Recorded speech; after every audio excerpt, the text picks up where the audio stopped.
Welcome to Penrose Learning, where we make understanding easy. In this video, I will show how to make bone marrow on the grill.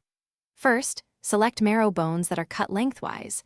This makes scooping out the delicious marrow much simpler. Next, soak the bones in cold water for 12 to 24 hours, changing the water a few times to remove any impurities. Finally, pat them completely dry and season them generously with a good quality salt and freshly ground black pepper. This simple preparation ensures a fantastic flavor. Now let's get grilling.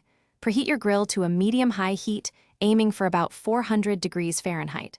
Once hot, carefully place the marrow bones directly on the grates with the marrow side facing upwards. Grill them for approximately 15 to 20 minutes. You'll know they're ready when the marrow is beautifully soft, jiggly, and slightly rendered with a rich, golden color.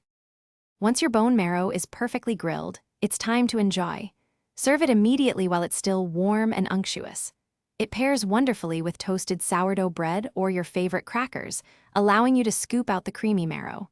For an extra touch, garnish with some fresh parsley, finely chopped chives, or a sprinkle of flaky sea salt. A small squeeze of lemon juice can also cut through the richness beautifully. Here are a few extra tips to elevate your grilled bone marrow experience. You can try adding minced garlic or fresh herbs like thyme or rosemary directly into the marrow cavity before grilling for an aromatic twist. When serving, a small spoon or a butter knife works perfectly for scooping out the tender marrow.